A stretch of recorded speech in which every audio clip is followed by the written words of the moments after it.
আলহামদুলিল্লাহ ওয়াসসালাতু ওয়াসসালামু আলা রাসূলিল্লাহ ওয়া আলা আলিহি ওয়া সাহবিহি ওয়া মান ইহতাদা বিহুদাহ। সম্মানিত দর্শক শ্রোতা, আমাদের নিয়মিত প্রোগ্রামের সাথে সম্পৃক্ত আজকেরও প্রোগ্রাম, আজকের বিষয়টা অত্যন্ত তাৎপর্যবহ এবং আল্লাহ নবী সাল্লাল্লাহু আলাইহি ওয়াসাল্লামের যেই ভবিষ্যৎবাণী ও পূর্বাভাস সেটার সাথে খুবই বাস্তব একটি সামঞ্জস্যপূর্ণ। সেজন্য আপনারা শিরোনাম দেখতে পেয়েছেন যে নতুন সেখানে হয়তো লাত এবং মানাত লেখা হয়েছে, আসল ঘটনা হলো লাত এবং উজ্জা। আমি আপনাদেরকে হাদিসের রেফারেন্স সহ বলবো। সর্বপ্রথম আমরা যেটা বলতে চাচ্ছি যে আমাদের সমাজে আজকে একটি ভূমিকায়, সংক্ষেপে এটা না বললেই নয়, এই সমস্ত জিনিসের প্রতিবাদ আমরা করছি কিন্তু সহজে কাজ হচ্ছে না।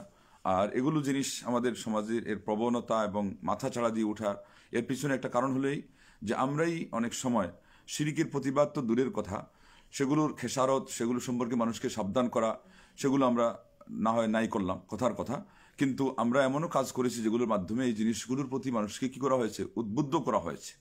মানুষকে শিরিকের এবং শিরিকের যেই সমস্ত সূত্র, সেগুলোর ক্ষেত্রে তাদেরকে আরও অনুভূতি দেওয়া হয়েছে যে এগুলো চলে, যেগুলো সূত্র আপনার সরাসরি শিরিক এটা বোঝার দরকার নেই, প্রয়োজন নেই। তার মধ্যে উদাহরণস্বরূপ আজকে বলবো যে আমাদের বক্তৃতার মাঠে একজন বলে দিয়েছেন একটা কিতাবের হাওয়ালা দিয়ে যে নুরুদ্দিন হালাবি সিরাতে হালাবিয়া লিখেছেন যে কাবা শরীফের সেই চত্বরের বা কাবা শরীফের ভিতরেই ৯৯ জন নবীদের কবর আছে, এমনকি হাজরে আসওয়াদের নিচে নাকি ইসমাইল আলা নবীনা আলাইহিসসালামের কবর আছে। তো সেই জন্য আমরা সর্বপ্রথম এটা সহ আরো অন্যান্য যারা এই যে শিরিকের ক্ষেত্রে মানুষকে উদ্বুদ্ধ করেন তাদেরকে নিরুৎসাহিত করা, তাদেরকে সেখান থেকে বারণ করা, সেটা তো হয় না তাদের পক্ষে, তারা আরো উৎসাহ দেন।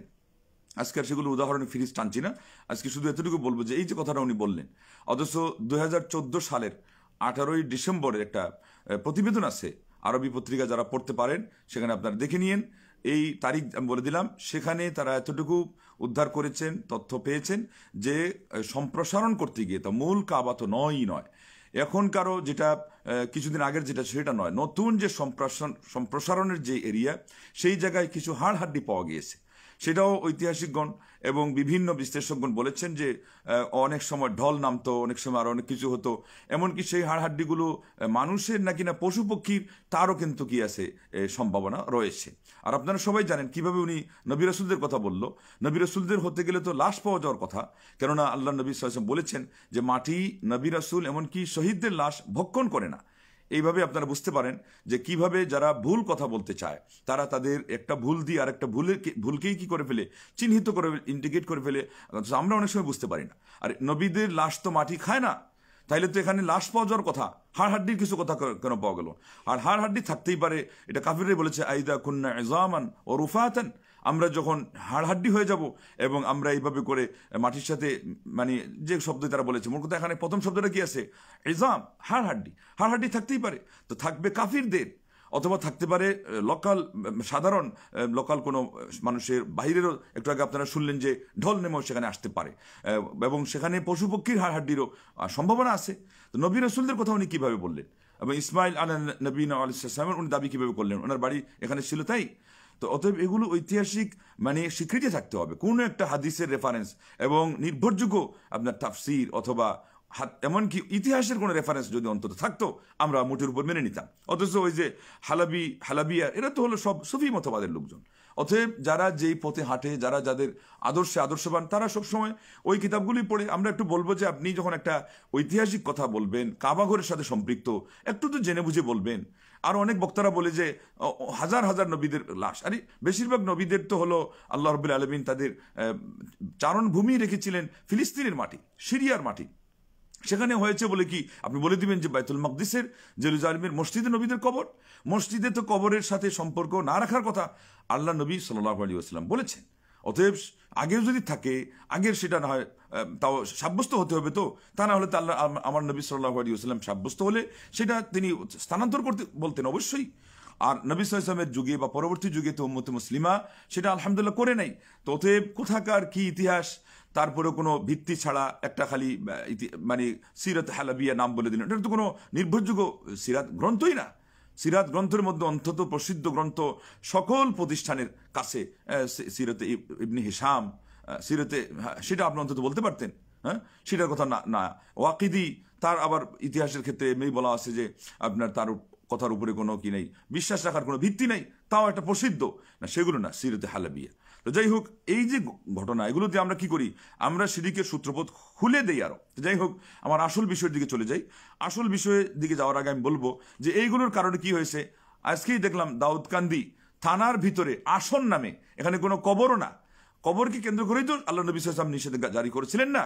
এখন দেখা গেল বাস্তব কবর যেখানে না, সেই জায়গাতেও কি করে একজন লোক নাকি সেখানে বসতেন, শাহ কি নাম দিয়েছে তারা, ইনি সেখানে বসতেন, ওই তার আসন, ওই দেখেন ওইটার নাম দিয়েছে আসন। তো ওই জিনিসটাই সর্বপ্রথম যখন নূহ আলাইহিস সালামের যুগের এই ওয়াদ, সোয়া, ইয়াগুস, ইয়াউক, নাসর, এদের যে প্রতিকৃতির কথা এরা দাবি করেছিল, তারা বলেছিল ওদের শুধু তাদের আসনে তাদেরকে বসিয়ে দাও।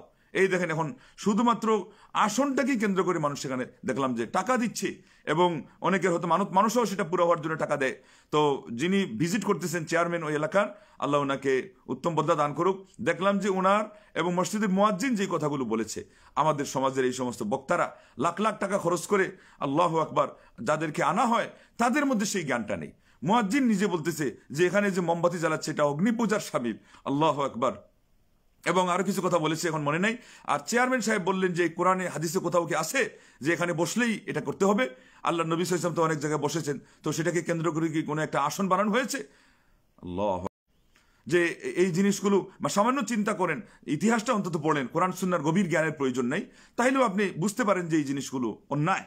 তো যাই হোক, আমাদের আসল যেই শিরোনাম তার দিকে অগ্রসর হচ্ছি। তো বলা উদ্দেশ্য ছিল যে এইভাবেই আজকে আমরা এই শিরিকের সূত্রগুলোকে না কেটে দেওয়ার কারণে, বন্ধ না করার কারণে, আলেম হিসাবে আমাদের দায়িত্ব ছিল যে মানুষকে আল্লাহ নবী সাল্লাল্লাহু আলাইহি ওয়াসাল্লাম যেই কাজ রুদ্ধ করেছেন ওই পথ বন্ধ না করে আমরা বরং খুলে দিয়েছি, খুলে দেওয়ার কাজ করেছি। আল্লাহ নবী সাল্লাল্লাহু আলাইহি ওয়াসাল্লাম কেন এই নেক মানুষ এবং নবীদের কবরকে মসজিদ বানাতে নিষেধ করেছেন? সরাসরি কি মানুষ ওখানে কি একটার উপরে আরেকটা বানিয়ে ফেলে? একটার সাথে আরেকটার সম্পর্ক, একটার কাছাকাছি আরেকটা করতে নিষেধ করেছে। তো আজকে আমাদের প্রায় মসজিদের পাশেই তো মাজার, ওই কথার মধ্যে আবার এসে গেছে, উনি বলতে বলতে বলেছেন যে মাজার হবে, তো এটা হয়তো ওনার জানা নাই এখনো যে মাজার তো হবে না, বরং এখন কি হয়ে গেছে, আসন পর্যন্ত হয়ে গেছে। তো যাই হোক, এগুলো কেন হয়েছে? যে আমরা যেই আলেম হিসাবে আমাদের দায়িত্ব ছিল যে শিরিক এটার শেকড় কাটা, তাওহীদ এটার সাব্যস্ত করার আগে আমরা তার শেকড় না কেটে আরো শেকড় কিভাবে মজবুত হয় সেই কাজ আমরা করেছি। এবারে আসুন, আমরা এখন বলতে যাচ্ছি যে আল্লাহ নবী সাল্লাল্লাহু আলাইহি ওয়াসাল্লাম কি বললেন। আল্লাহ নবী সাল্লাল্লাহু আলাইহি ওয়াসাল্লাম বলেছেন যে লা ইয়াযহাবু আল-লাইলু ওয়ান-নাহার হাত্তা তু'বাদাল লাতু ওয়াল উজ্জা। আল্লাহু আকবার। রাত দিনের এই ক্রমধারা, এই ধারাবাহিকতা, এটা শেষ হতে না হতেই লাত এবং উজ্জার ইবাদত হবে। তার মানে উনি বলছেন আমার উম্মতের মধ্যে হবে। তা লাত এবং উজ্জা আপনারা জানেন সেটা আগের যুগে ছিল, এবং কালকে আপনারা আলোচনায় শুনেছেন যে আল্লাহ নবী সাল্লাল্লাহু আলাইহি ওয়াসাল্লাম সাহাবায়ে কেরামদেরকে দিয়ে এই কয়েকটা যে তিনি ভাঙার ব্যবস্থা করলেন, এর মধ্যে এদেরও নাম এসেছে একজনের। তো এখন আবার কিভাবে এই লাত এবং উজ্জার ইবাদত হবে? তাহলে বোঝা গেল লাত এবং উজ্জা তো মার্কামারা হয়ে গেছে, এটা তো কাফিরদের ছিল না, তো এটা তো আর মুসলমান সমাজে ওই নামে আসবে না, কিন্তু অন্য নামে ভাস্কর্য যেমন এখন চলছে, এবং এটারও ভিত্তি আছে অন্য হাদিসেও, আপনাদের আশ্চর্য হওয়ার কিছু নেই। সেই হাদিস কোথায়? আল্লাহ নবী সাল্লাল্লাহু আলাইহি ওয়াসাল্লাম বলেছেন যে আমার উম্মতের মধ্যে একদল তারা এমন হবে যে তারা সেই বেবিচারকে হালাল করবে, তারা রেশমি কাপড়কে হালাল করবে, এবং তারা মদকে হালাল করবে, তারা বাদ্যযন্ত্রকে তারা হালাল করবে, এবং তারপরে এটাও বলেছেন যে তারা পতাকা টানিয়ে কোনো কোনো জায়গায় বসে সেখানে তারা সেগুলো আড্ডা করবে। একজন অভাবী মানুষ তাদের কাছে এসে কিছু চাইলে তাকেও কিছু দিবে না। তার মানে তাদের অন্তরও হবে রূঢ় এবং শিরকি কাজে তারা লিপ্ত থাকবে। ওই যে তারা একেবারে মন মাধুরীতে একেবারে মেতে উঠেছে না, হিল বাবা খাজা তোর নামে লইলাম গাজা, বাবা তোর নাম লই, আর খাজার গাজার কলকি সই, লা হাওলা ওয়ালা কুওয়াতা ইল্লা বিল্লাহ। তো তারা তো ওই বেহুশ হয়ে আছে। এরপরে হাদিসে আসছে পরের দিন আবার ওই গরিবকে বলে দিবে আজকে না কালকে আসো। যেটা আপনারা জানেন, যারা একটু রূঢ় অন্তরের তারা কি করে, গরিবদেরকে আরো তাড়ায়, বেশ থেকে বেশ ইনি একটু ভালো, এটা দেখাচ্ছেন, ভালো মানুষই বলছেন যে আগামীকাল আসো, কিন্তু হাদিসে আসছে আগামীকাল আসতে না আসতে দেখা গেল যে তারা আর সেখানে নাই। ফায়াবিতুহুমুল্লাহ, আল্লাহ রাব্বুল আলামিন তাদেরকে ধ্বংস করে দিবেন, তাদের আর কোনো অস্তিত্ব সেখানে থাকবে না। মহান রব্বুল আলামিন তাদেরকে ধ্বংস করে দিয়েছেন, হাদিসে এতটুকু আসছে। ফায়ুবিতুহুমুল্লাহ, আল্লাহ রাব্বুল আলামিন, কারণ ইয়াবিত এর অর্থ হচ্ছে রাত্রি যাপন, আর ইউবিত হবে ধ্বংস, এই জন্য এটা ভালো করে নিশ্চিত হলাম। ওয়া ইয়াদাউল আলাম, এবং দেখা যাবে যে সেখানে আর পতাকাও নাই, এটা অবনমিত হয়ে গেছে, অর্ধ অনমিত না অবনমিত। এবং ওয়া ইয়ামসাখুল আখারিনা কিরাদাতান ওয়া খানাজির ইলা ইয়াউমিল কিয়ামা, লা ইলাহা ইল্লাল্লাহ। এদের মধ্যেই একদল একেবারে ধ্বংস হয়ে যাবে, আর আরেক দলকে আল্লাহ রাব্বুল আলামিন শূকর এবং বানরে পরিণত করবেন। কিয়ামত পর্যন্ত ওরা ওই শূকর এবং বানর হয়ে থাকবে। তাইলে এদের অবস্থা কি হলো? ওই বনি ইসরাইলদের মতো হয়ে গেল। আগে হাদিসের রেফারেন্সটা শুনে নেন, আমাদের কথার মধ্যে খামখেয়ালি যেন না থাকে। বুখারী শরীফ 5590 সিরিলে এই হাদিসটি এসেছে। তাইলে কি ওখানে আমরা কি পাইলাম? যে মদ পান করবে, সেখানেও আরেক হাদিসে ব্যাখ্যা আসছে, অন্য নাম দিবে, লিকুইড ড্রিঙ্ক, এনারা এগুলো করছে, কিন্তু এটা হলো মদ। তো এইভাবে ভাস্কর্য, কিন্তু এটা হলো মূর্তি। এবং পুতুল তো নাম আমাদের অনেকে তার মেয়েদের নাম পুতুল রেখেই দেয় ভাই। তো পুতুল তো সরাসরি আপনারা জানেন, পুতুল পূজা কারা করে? হিন্দুরা। তো অতএব আপনারা তো এর আগে এর চেয়ে আরো কঠিন জিনিস করেই ফেলেছেন। এখন আর এই শব্দকে এই মার্জিত ভাব দেখিয়ে, অথবা এটা আমরা আবাদতের জন্য বানাচ্ছি না, এগুলো দিয়ে অজুহাত দেখিয়ে লাভ কি? এটা তো কোনো লাভ নেই। তো দেখুন না একটু যে আল্লাহ রাব্বুল আলামিন কিভাবে আমাদেরকে বনি ইসরাইলের কাহিনী শুনিয়েও আমাদেরকে সতর্ক করেছিলেন। আমরা সতর্ক হই নাই। বনি ইসরাইলদের ক্ষেত্রে কি এসেছিল? যে লুইনাল্লাযীনা কাফারু মিন বনি ইসরাঈল আলা লিসানি দাউদা ওয়া ঈসা ইবনে মারইয়াম যালিকা বিমা আসাউ ওয়া কানু ইয়াতাদুন। আল্লাহ রাব্বুল আলামিনের পক্ষ থেকেই কি করা হয়েছে? অভিসম্পাত করা হয়েছে। কিন্তু এখানে আসছে লুইনা, মানে মানে অভিসম্পাত করা হয়েছে। কে করেছেন? আল্লাহ করেছেন। এবং তাদেরকে গজব দিয়েছেন। সেটা কিভাবে? তারা কি করেছিল? কানু লা ইয়াতানাহাউনা আন মুনকারিন ফাআলুহ, তাদের সমাজে যে অন্যায় অপকর্ম হতো, এগুলো তারা যারা অন্যায় অপকর্ম করতো না, তারা না করলেও কি হবে? তারা বাধাও দেওয়ার কথা ছিল, বাধাও দেয় নাই। বাধা দেওয়ার কথা ছিল যেখানে, বাধা দেয় নাই, সেজন্য তাদেরকে ধ্বংস করা হয়েছে। এটা কোথায় এসেছে? সূরা আল মায়েদা ৭৮ নম্বর আয়াত।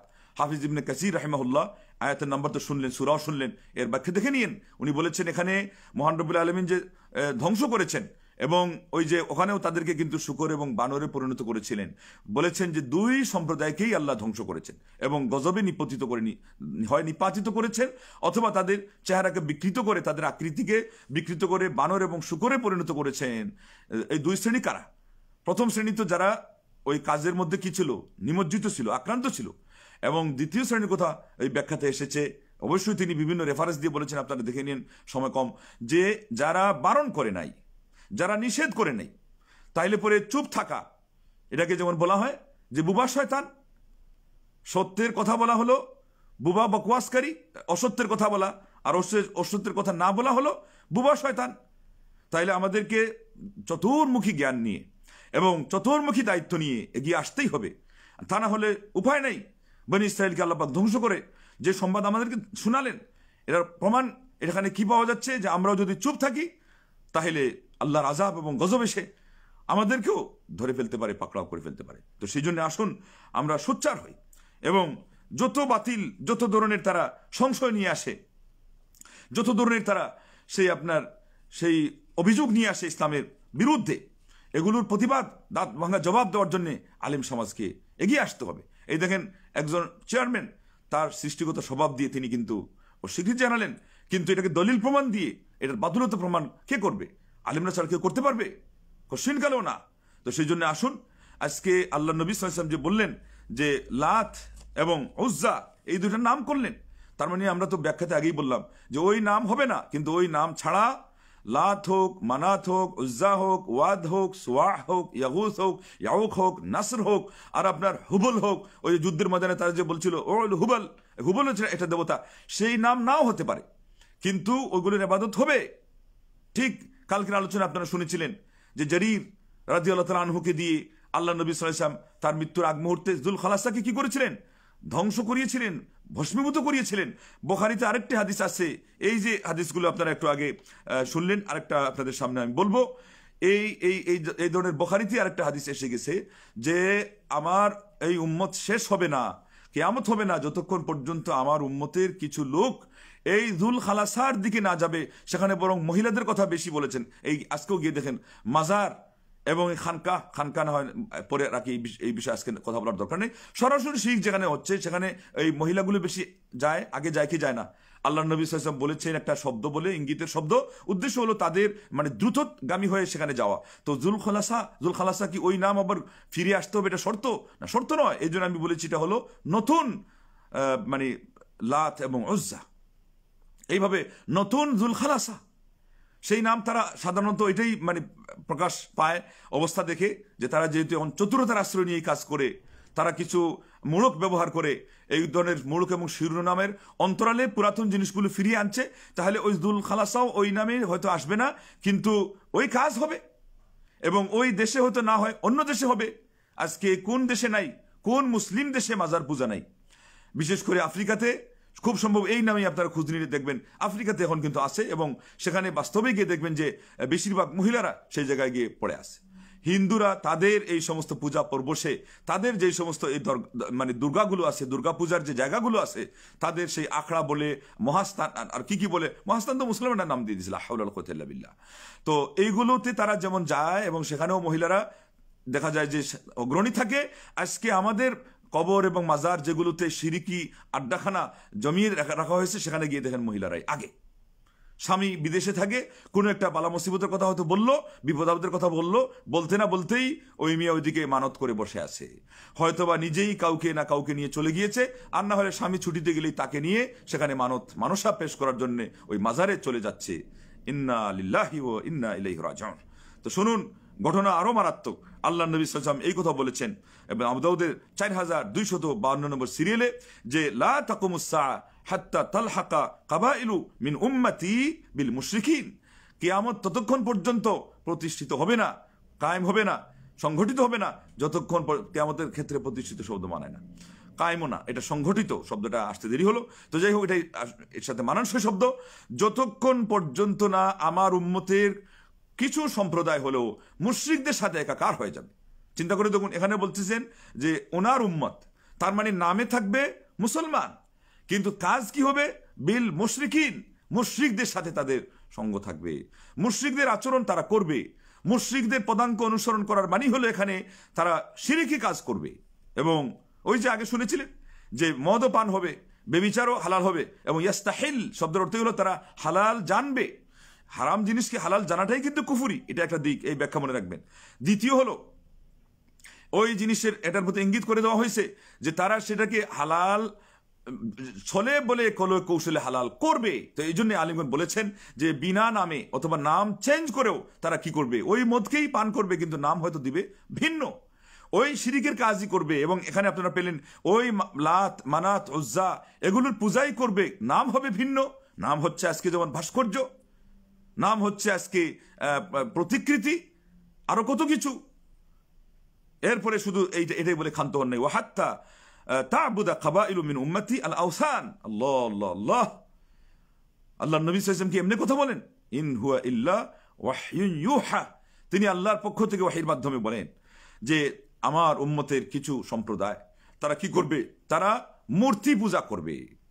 তো আবার ওই কথাই স্মরণ করুন, এরা তো আর ওই মুসলমান হয়ে নাম তো মূর্তি দিবে না, অথবা মূর্তি দিলেও অন্তত আপনার আরো কিছু নাম যেগুলো ওদের যে দেবতার নাম সেগুলো তো দিবে না। প্রতিমা মূর্তি এগুলো তো সরাসরি তাদের ওই আল্লাহ নবী সাল্লাল্লাহু আলাইহি ওয়াসাল্লাম যেখানে বললেন যে ওগুলোর তারা ইবাদত করবে, একটু আগে আপনারা শুনলেন যে লাত এবং উজ্জা। তার মানে এক পর্যায়ে এমন পৌঁছে যাবে শয়ে শেষ পর্যন্ত বলবে আমরা যখন এগুলোকে সম্মান করছি, তাইলে আর এই হিন্দুদের সাথে ব্যবধান রেখে লাভ কি? ওদের কাজও করে ফেলি হুবহু এবং ওদের নামও ব্যবহার করে ফেলি। যেহেতু আমার নবী সাল্লাল্লাহু আলাইহি ওয়াসাল্লাম নাম নিয়েছেন, তাইলে আশ্চর্যের কিছু না যে এক পর্যায়ে এমন হবে যে শেষ পর্যন্ত হুবহু তাদেরই নামে তাদেরই কাজ করতে তারা কি হবে? উদ্যত হবে এবং প্রস্তুত হয়ে যাবে। কিন্তু এগুলোর এখন হলো মানে এগুলোর প্রস্তুতি। ততএব এই জায়গাতেই তো আমাদের কি করা দরকার? আমাদের সর্বপ্রথম বাধা সৃষ্টি করা দরকার। এবং এর আগে আপনারা দেখতে পাচ্ছেন যে কবর পূজা তো চলছে, কবরের কাছে গিয়ে সাহায্য চাওয়া হচ্ছে, এমনকি অনেক ফেমাস বক্তারা পর্যন্ত আমরা জিন্দা নবীর কি করি কাছে সাহায্য চাই, আমরা মুর্দা নবীর কাছে সাহায্য চাই না। অলিপুরি ভালো করে ধরার সুযোগ এই মুহূর্তে যায়। কত বড় অবিসম্বাদিত মুফাসসির কোরআন বানিয়েছেন আপনারা। সে নিজে বলেছে তার বক্তৃতার মধ্যে, আমাদের প্রতিবাদ করতে গিয়ে, নিন্দা করতে গিয়ে, যে তারা এগুলো বলে আমরা তো এই মুর্দা নবীর ওসিলা ধরি না, আমরা তো জিন্দা নবীর ওসিলা ধরি। ওসিলা ধরা কি? বিশেষ করে গায়েবের যে ওসিলা, যে মানে যিনি অনুপস্থিত, তার যে কোনো মানুষ হোক, নবী হোক, ফেরেশতা হোক, তার ওসিলা দ্বারা সরাসরি, তার ওসিলা দ্বারা হয় বেদাত, না হলে শিরিক। তারপরে আপনি বলেন যে জিন্দা নবী অর্থ যদি এটাই হয়, লাশ অক্ষত, সেটার সাথে আপনার কার অমত আছে? কিন্তু আপনি যেটা বলছেন যে আল্লাহ নবী সাল্লাল্লাহু আলাইহি ওসিলা, আপনার পূর্বপুরুষরা তো দেখিয়ে দিয়েছে নবীকে সরাসরি ডাকে, ওটা তো ছোট শিরিকও না, বেদাতও না, ওটা সরাসরি শিরিক। এদেরকে এখনই সময় এসেছে এদের মুখে লাগাম লাগিয়ে দেওয়ার জন্য। আলেম অনালিম, ইংরেজি শিক্ষিত, আরবি শিক্ষিত, সর্বস্তরের মুসলমানদেরকে নিজের ঈমান যত শিরক এবং বেদাতের ময়লা আবর্জনা আচ্ছাদিত হয়েছে সেগুলোকে ঝেড়ে মুছে ফেলে দিয়ে এগুলোকে সাফ নেটিং ক্লিন করার সময় তো এখনই এসেছে। আপনি প্রতিবাদ করবেন আগাম শিরিকের। আপনার সমাজে, আপনার বগলে, আপনার পকেটে, আপনার রন্ধ্রে রন্ধ্রে ছেয়ে গেছে সেই জগদ্দল পাথরের ন্যায় যুগ যুগ ধরে চলে আসা সেই শিরিক এবং বেদাত এবং এগুলোর ময়লা আবর্জনা, এগুলোর সূত্র, সেগুলো আপনি সাফ করবেন না? আল্লাহ আপনাকে আগাম ওই শিরিকের ওগুলো থেকে রক্ষা করবেন, আপনার দেশকে হেফাজত করবেন? হতেই পারে না। এটা আল্লাহর নিজামের বাইরে, বিপরীত। যেমন কর্ম তেমন ফল হতেই হয়। আল জাযাউ মিন জিনসিল আমাল, জैसा करनी वैसा भरनी, जैसा करोगा वैसा भरोगा। नहीं मानता तो करके देख, जन्नत भी जहन्नम भी, नहीं मानता तो मर के देख। যেমন কর্ম তেমন ফল। আমরা তাদেরকে গিয়ে সরাসরি ডাক দেওয়া হয়েছে। শুধুমাত্র ওই ভান্ডারীরা ডাকে, লেবাসদারি মৌলবীরা পর্যন্ত কবরে গিয়ে ডেকেছে। বুখারীর ভাষ্যকার পর্যন্ত আল্লাহ নবীকে গিয়ে বলেছেন, আতাইতুকা রাসূলুল্লাহ খায়রাল মালাদি তারাহাম আজিজ আল হক। এই কার নাম শেষে উচ্চারিত হলো, শোনেন আপনারা। এটা আরবি গ্রামার এর নিয়ম অনুযায়ী যার মধ্যে জবর আসছে, তা না হলে নাম যেটা ওটা হলো আপনারা জানেন আজিজুল হক। মারা গেছেন, দোয়া করে আল্লাহ যেন মাফ করে, কিন্তু মূর্খতার যদি ওজোর হিসাবে আল্লাহ নেন মাফ করবেন, তা না হলে তো পাকড়াও পাকড়াও। সরাসরি গায়রুল্লাহকে ডাকা মানে কি? সরাসরি শিরিক, টাটকা শিরিক। আজকে কোন অবস্থায় আমরা আছি, কোন জায়গায় আমরা অবস্থান করছি, কোন পরিবেশে আমরা বাস করছি, আমাদের অনেকেরই জানা নেই। দুঃখের সাথে কথাগুলো বলতে হলো। অনেকে তওয়াফ করে, অনেকে আপনার দরজা বন্ধ করে সেখানে গিয়ে বসে মুরাকাবা পর্যন্ত করে। কারা? খবর নিয়ে দেখেন। এবং শেষ পর্যন্ত আরেক দল তো যারা মার্কামার বেদাতি, ওরা কবরকে সম্মান দিতে গিয়ে আপনার পেছন দিক থেকে হেঁটে হেঁটে তারা সেখান থেকে বিদায় নেয়। এতটুকু সম্মান তো মসজিদকেও করা হয় না, এতটুকু সম্মান তো কাবাকেও করা হয় না। এই পরিমাণ আমরা আল্লাহ রাব্বুল আলামিনের মান সম্মানকে আমরা হানি করেছি, ক্ষুণ্ণ করেছি, খর্ব করেছি। মহান রব্বুল আলামিনের আমরা তোয়াক্কা পর্যন্ত করি নাই, তার অধিকারের ন্যূনতম আমরা সেই ব্যবস্থাপনা নেই নাই তার সম্মান রক্ষা করার। আর আজকে আমরা অনেক কিছুই আমরা বলে দিই। সেই জন্য আসুন, এই সব বিপদ আপদ আমরা নিজেরাই টেনে এনেছি। এর থেকে বাঁচার একটাই উপায়, সেটা হলো আল্লাহ রাব্বুল আলামিনের কাছে তওবা করতে হবে। এবং আমাদের নতুন পুরাতন মাজারের নামে আর ভাস্কর্যের নামে অথবা যে কোনো জিনিসের নামে, এই যে একটু আগে শুনলেন আসন, দুর্গার জায়গায় যেখানে বসানো হয়েছে, খানকাও ওইগুলোর জায়গায় বসানো হয়েছে। আজকে শুনলেন নতুন আরেকটা নাম, আসন। যে নাম দেওয়া হোক, যে দেখ না কেন, যেখানে যে নাম দেওয়া হোক, যেখানেই শিরিক ও বেদাত আছে সেখানেই আঘাত হানা হবে, সেখানেই প্রতিবাদের সেই অগ্নিবাণ সেখানে চালিয়ে দেওয়া হবে। একজন আলেম হিসাবে, স্কলার হিসাবে প্রত্যেকটি মুসলিম স্কলারের এটাই দায়িত্ব। আজকে আসুন, এই তাদের কিন্তু শয়তানি বুদ্ধি অনেক বেশি। তৃতীয় মাত্রায় শুনলাম একজন বলছে যে সে উমরা বা হজ করতে এসে দেখছে মদিনার বাজারেই, বলছে যে আল্লাহ নবীর কবরের অদূরেই, অথবা যাই বলছে মক্কার ইয়েতে ওই পাওয়া যায়, ওই পুতুলগুলো প্লাস্টিকের অথবা আরো এখন বিভিন্ন অন্যান্য আইটেম দিয়ে যেগুলো বানায় উপাদান দিয়ে, সে দলিল দিচ্ছে যে তাহলে এটা তো হলো ভাস্কর্য। আমি বলবো ভাস্কর্য কেন, এটার নাম তো আপনি বললেন, বা তারাও বলে মানে পুতুল বলে নেন, পুতুল। কিন্তু এটা কিসের পুতুল? ওটা হলো ওই যে আমরা যেমন বলি পুতুল সরকার, এইটার কোনো ওই আসল বাস্তবতা নেই। এটা হলো খেলনার জন্য যদি হয়। এখানকার আলেমদেরকে আপনাকে জিজ্ঞাসা করে জানতে হবে। সকল স্কলাররা একমত, যেই সমাজগুলো পাওয়া যায় এবং যেখান দিয়ে আপনি দলিল দিয়েছেন, আপনি তাদের কথা তো আগে শুনবেন, আলেমদের কথা আগে শুনবেন, ফতোয়া শুনবেন, কোথায় এটা প্রয়োগ হয় শুনবেন। আপনি তো দেখেছেন নিশ্চয়ই, একথাই আপনি বলেছেন যে বাজারে বিক্রি হতে দেখেছেন। আপনি তো এখানকার কোনো রাস্তার মোড়ে তো স্থির করা দেখেন নাই। রাস্তার মোড়ে যেটা দেখেছেন সেটা তো আর বলবেন না। সেখানে লা ইলাহা ইল্লাল্লাহ, আল্লাহু আকবার, তাওহীদের কালিমার সেই আপনার পতাকা, সেটা দিয়ে তারা প্রতিকৃতিও করেছে। এমনকি সুন্দর সুন্দর সিন, আল্লাহ রাব্বুল আলামিনের সুন্দর সেই প্রকৃতির এগুলো যেগুলো হলো আপনার প্রাণবিহীন, সেগুলো দিয়ে তারা আপনার ভাস্কর্য করে রেখেছে, এটা তো বলবেন না। অথচ এটা বলা দরকার ছিল।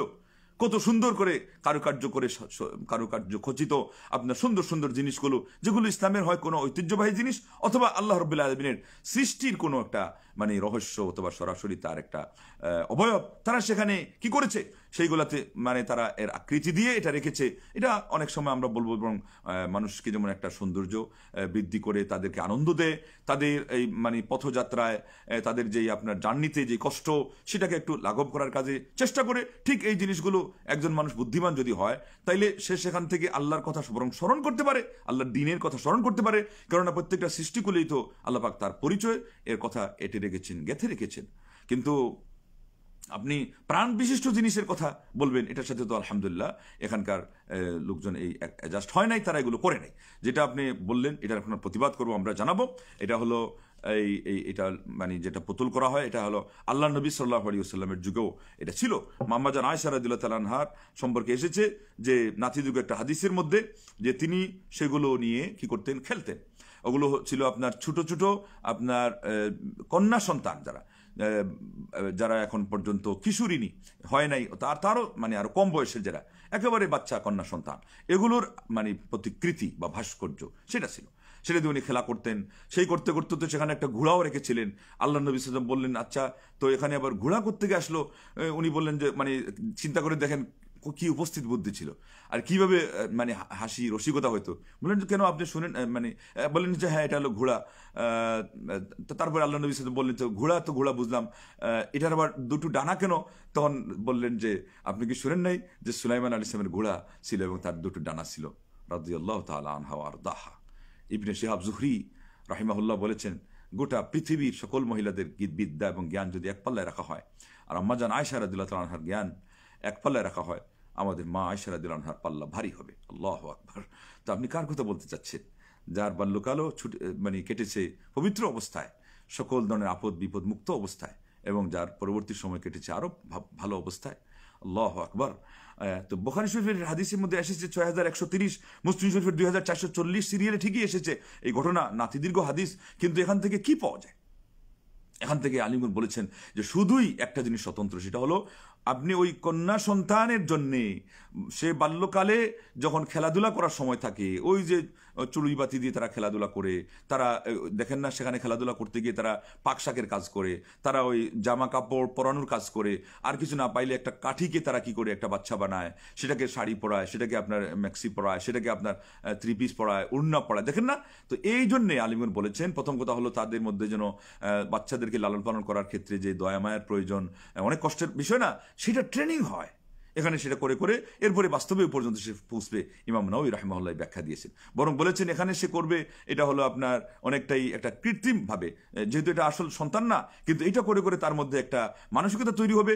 এর ফলে পরবর্তীতে তার যে সন্তান আল্লাহ পাক দিবেন, ওটাকে সে বাস্তবের আলোকেই, ওটা যেহেতু সন্তান তার প্রতি সে দয়া পরবশ হয়ে কষ্ট সেখানে ক্লেশ অতিক্রম করেও সে কি করবে, তাকে জামা পরানোর সময় জামা পরাবে, পরিষ্কার পরিচ্ছন্ন করানোর সময় তাকে পরিষ্কার পরিচ্ছন্ন করাবে, ওয়াশরুমের যত কাজ সেগুলো তো মাকেই করতে হয় না, এগুলো ট্রেনিং নিবে। ঠিক তদ্রুপ তাকে জামা কাপড় পরানো আর অন্যান্য যত জিনিস আছে পোশাক সাথে সম্পৃক্ত পোশাক আশাক প্রসাধনী, এগুলো সব সে করবে। এই ট্রেনিং হচ্ছে। এখানে তো আর কোনো কিছু না। এই জন্য আলিমরা শর্ত করে দিয়েছেন যে শুধুই এইটার কারণে। সেখানে কিন্তু আরেকটা জিনিস আছে, শুধু এটা বললে হবে না। আল্লাহু আকবার। দেখেন মুহাম্মদ ইবনে সালেহ আল উসাইমিন রাহিমাহুল্লাহ তিনি বলেছেন যে আম্মাল্লাযী লা ইউজাদ ফীহি তাখতীতুন কামিল, এই যে পুতুল যেটা, ওইটা তো যেখানে সুস্পষ্ট মানুষের আকৃতির অঙ্গ প্রত্যঙ্গগুলো যেখানে পরিষ্কারভাবে ফুটে উঠে না, ওইনামা ইউজাদ ফী শাইউম মিনাল আ'দা'i ওয়ার রা'সি। এমনি তো অন্যান্য ছবির মধ্যে মাথা থাকলে ছবি হবে, মাথা না থাকলে ছবি কিন্তু হয় না। মাথা যদি বাদ দেন তাহলে এটা ছবি হয় না। কিন্তু এখানে উনি বলছেন মাথা থাকলেও থাকতে পারে, কিন্তু মাথা এবং অন্যান্য অঙ্গ প্রত্যঙ্গ যেগুলো প্রধান প্রধান অঙ্গ প্রত্যঙ্গ থাকলেও সূক্ষ্মতাপূর্ণভাবে সকল অঙ্গ প্রত্যঙ্গ সেখানে সুস্পষ্ট হবে না। যেমন মাথা আছে, কিন্তু চেহারার মধ্যে যেই জিনিসগুলো দিয়ে চেহারাকে ভালো করে নির্দিষ্ট করা হয়, যেমন চক্ষু এবং আপনার যে নাক এগুলো এবং ঠোঁট, এগুলো কিন্তু সুস্পষ্ট থাকবে না। ওয়ালাকিন লাম ইয়াতাবায়্যান ফীহিল খিলকা, তার মধ্যে আপনার সৃষ্টির আকৃতি সুস্পষ্ট হবে না। ফাহাদা লা শাক্কা ফি জাওয়াজি, যদি এইরকম হয় এই শর্তে এটা বৈধ, এর মধ্যে কোনো সন্দেহ নেই। ওয়ান্নাহু মিন জিনসিল বানাতিল্লাতি আল্লাতি কানাত আয়েশা রাদিয়াল্লাহু তাআলা আনহা তালআবু বিহিন, আর ওইটা হবে ওই সমস্ত পুতুলের মানে সাথে মানে সামঞ্জস্যপূর্ণ এবং এর অন্তর্ভুক্ত যেগুলো দিয়ে আয়েশা রাদিয়াল্লাহু তাআলা আনহা খেলাধুলা করতেন। এই হলো তাদের একটা সংশয় নিরসন এবং এর প্রতিবাদ ও দাঁত ভাঙা জবাব। তো ওই জন্যে আলিমদেরকে আজকে এই জিনিসগুলো মানুষের সামনে তুলে ধরতে হবে, এটা দায়িত্ব। কারণ আল্লাহ রাব্বুল আলামিন এই দায়িত্ব আলিমদের ঘাড়ে ন্যস্ত করেছেন এবং আল্লাহ নবী সাল্লাল্লাহু আলাইহি ওয়াসাল্লাম শেষ নবী, তার পরবর্তীতে আর কোনো পরে নবী আসবেন না, তার পরবর্তীতে আলিমরাই হলো তার রিপ্রেজেন্টেটিভ। অতএব অ্যাজ এ রিপ্রেজেন্টেটিভ একজন আলেমকে দরকার যে তার ইমানি দায়িত্ব হিসাবে এই কাজগুলো সম্পর্কে মানুষকে সোচ্চার করা, সজাগ করা, ইসলামের এই ব্যাপারে কত তথ্য উপাত্ত রয়েছে এগুলো বারে বারে এবং সময়ে সময়ে মানুষের কানে কানে, মানুষের ধারে ধারে এই তথ্যগুলো পৌঁছে দেওয়া, মানুষকে জ্ঞান দেওয়া এবং তাদেরকে উপদেশ দেওয়া এবং তাদেরকে আল্লাহ রাব্বুল আলামিনের সেই আযাব এবং গজবের সেই এই ভয় এবং এই সাবধান বাণীগুলো উচ্চারণ করে তাদেরকে সতর্ক করা। আল্লাহ রাব্বুল আলামিনের আসমা হোসনার ওসিলা ধরে তার কাছে দোয়া করছি, আল্লাহ তুমি আমাদেরকে সঠিক জ্ঞানে ধন্য করো, আমাদের অন্তরকে আলোকিত করো এবং আমরা যেন একটা সুন্দর ও সুশীল সমাজ গঠন করতে পারি, যেটার মধ্যে থাকবে তোমার সন্তুষ্টি, তোমার তাওহীদ, তোমার নবী সাল্লাল্লাহু আলাইহি ওয়াসাল্লামের সুন্নতে অধিকার সর্বাগ্রে, মানুষ সেটাকে মেনে নিয়ে তারা তাদের জীবনযাপন করবে। এই সমাজে থাকবে না কোনো ধরনের শিরিক, বেদাত এবং কুসংস্কারের ময়লা আবর্জনা, থাকবে না পাপাচারের বিভিন্ন ধরনের বিষ বাষ্প, এগুলো থেকে মুক্ত হয়ে যেন আমরা সুষ্ঠু এবং সুন্দর ও সুস্থ পরিবেশে আল্লাহ তোমার নাম নিয়ে নিয়ে জীবন অতিবাহিত করতে পারি। তোমার নাম নিয়ে নিয়ে আল্লাহ কালিমায়ে তাওহীদ এটা মুখে নিয়ে নিয়ে আমরা মরণ যেন আমরা বরণ করে নিতে পারি এবং কবরে হাসরে আল্লাহ তোমার বিশেষ সাহায্য পেয়ে নবী সাল্লাল্লাহু আলাইহি ওয়াসাল্লামের হাতে তার স্বহস্তে হাউজে কৌসরের পেয়ালা দিয়ে পানি পান করে এবং তার সুপারিশ লাভে ধন্য হয়ে আমরা যেন তারই সংস্রবে জান্নাতুল ফিরদৌসের অধিবাসী হতে পারি। তুমি আমাদেরকে তৌফিক দাও, কবুল করো। আমিন। ওয়া আখিরু দাওয়ানা আনিল হামদুলিল্লাহি রাব্বিল আলামিন।